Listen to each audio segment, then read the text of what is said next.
my question was to Clifford Stone.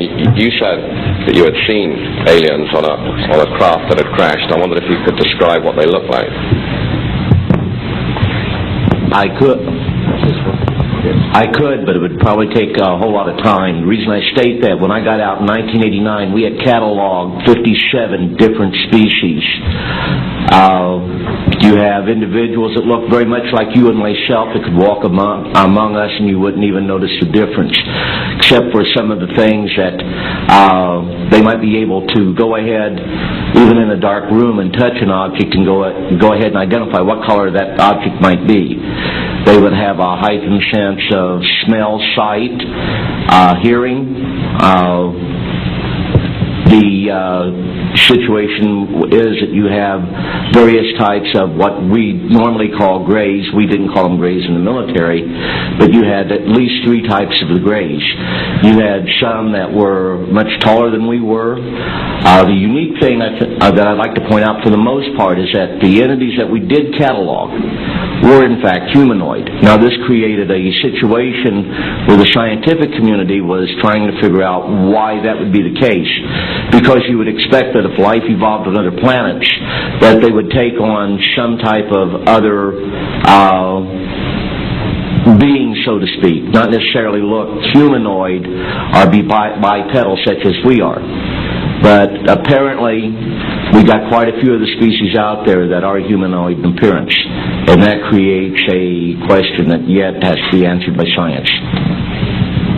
Yes, and as I call on you, please state the news agency that you were with. Yes, ma'am. Deanne Divis with United Press International. Could you please address the vehicle that there was a drawing displayed of? Why would this vehicle be on display at an air show?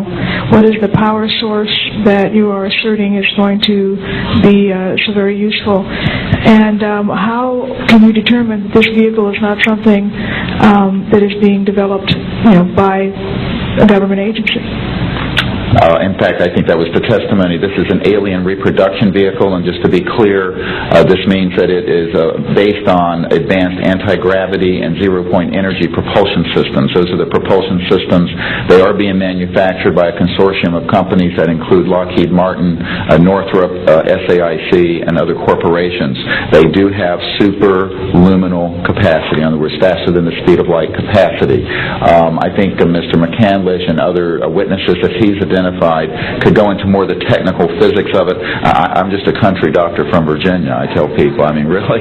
And but this is actually what is the reason it's called alien reproduction vehicle is that it's based on the study of extraterrestrial vehicles, but it is manufactured by human military intelligence, aerospace contracting arrangements. And this is very important. It means that we, Homo sapiens, have the ability to access this so-called zero-point field of energy, which is the ambient field of energy from which all matter and energy is fluxing, and can access that energy and generate all the power we need to run this planet without fossil fuels or pollution. Do you have any direct evidence, though, that this, we're talking about the same government that so appropriately named a snooper program Carnivore. So just because it's named the alien reproduction vehicle, considering the history and the questions that have been existing for such a long time about flying saucers, do you know, is there any direct reason to believe that this is actually derived from technology? The witnesses who can attest to that. And how would this, a propulsion system, a rocket engine doesn't necessarily translate into electricity. Can you elaborate on that? Well, the first part of your question, I would say that the testimony of witnesses we have, some of whom are here, others that are not here, but they're in the briefing materials, is that we have studied specifically extraterrestrial vehicles which have been retrieved. The breakthroughs in that research have led to applications that have led to the building of this and similar anti-gravity devices, and that, in fact, this can be proven in open testimony before Congress, and that is exactly what we are calling for. We have the witnesses to establish this, and they also have the documents and the specific details of the propulsion systems. But this is not a jet internal combustion system at all. It is actually kicked in by a type of electric power source, and it then accesses this ambient zero-point energy field that is responsible for all matter and energy existing, and by special configurations and what have you, it causes a cancellation of mass inertia and an anti-gravity effect. And this is a complex technical discussion which is probably beyond the scope of this conference, but we have materials in the briefing document that we can provide you with references to people who have studied the anti-gravity effect as far back as certainly the 1950s. We have one witness who said that his family was connected to the RAND Corporation, and that by the mid-1950s that more money had been spent on anti-gravity propulsion systems than the totality of the Manhattan Project. So, yes, we can establish those elements. Other questions? Thank you. My name is Murray Felsher. I publish a newsletter downstairs here called the Washington Remote Sensing Letter that deals with reconnaissance and surveillance of the Earth from space. My question is this. Since 1972, with the launch of Landsat 1, and now with the launch of commercial space imagery, there are some archived, I would say, upwards of 35 million photographs of the Earth from space, and not one of them has shown a